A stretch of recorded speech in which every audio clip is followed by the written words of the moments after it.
How to add Instagram feed on GoDaddy. Hello guys and welcome to this new tutorial. In today's video, I'm going to show you how you can add a Instagram feed into your GoDaddy website builder.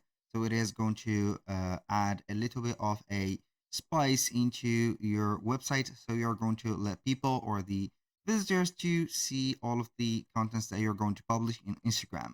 So what are we going to do now is to head over GoDaddy.com, sign in for an account, and select the website that you're going to add this option or this feature to.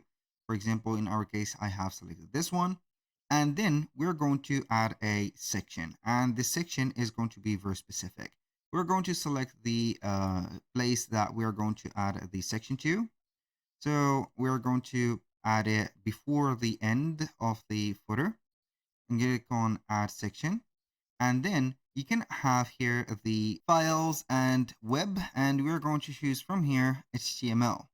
So we're going to click on HTML, and then we're going to add it to our page.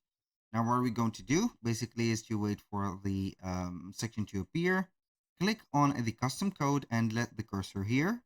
We're going to head over Elfsight, which is going to be a platform that will help you to create widgets without coding. And at the end of the operation, you're going to get a little bit of a code or a JavaScript code that you're going to implement into your website, and it is going to show the widget.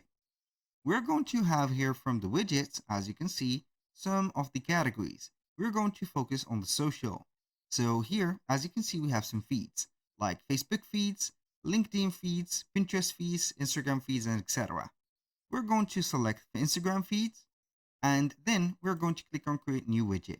I have already created a new widget, so I'm going only to edit it. I'm going to click on view widget, and then we are going to find this instead of clicking on editing. If it is going to be the first time that you have created the widget, it is going to show up this only case. Now, you're going to find the Instagram account that you're going to put inside that feed. And obviously, you're going to put your website Instagram or your social media that you are going to run the business with. So in my case, I do not have here a social media that I'm going to run the business in. So I have put the link of Instagram as it is. You can connect your Instagram here or put in Instagram just like that, or add a new source as a hashtag or an account. So you can add some filters, for example, for the posts and also the, let's say the hashtags. You can also set some sorting. Now for the layout, we have the grid, and also we have the slider. I would like to add the grid because it is going to be more compact and showing a lot of information. You can set up the columns mode or the columns and rows, select these type of things in here and filter them as much as you want. We have the header.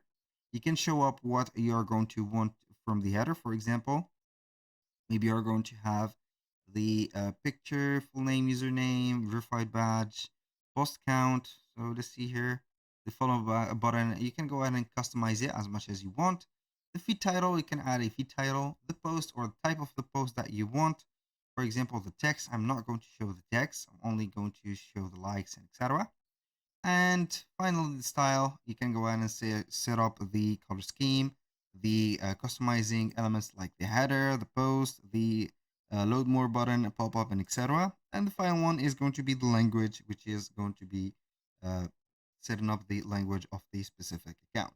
Now, at the top or the header of the widget, you're going to have the account that you have published, number of the followers, following as to the post, and the button follow that will redirect the visitors to your Instagram. When you finish everything, click on publish, click on close, install, and we're going to have this.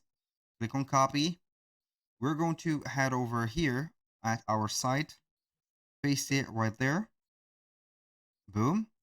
Now we're going to click on done and wait for the feed until it is going to show up like that. So this is going to be very simple. That was all for today's video. Thank you guys for watching. I hope that you have enjoyed the content, and I hope to see you in the next one.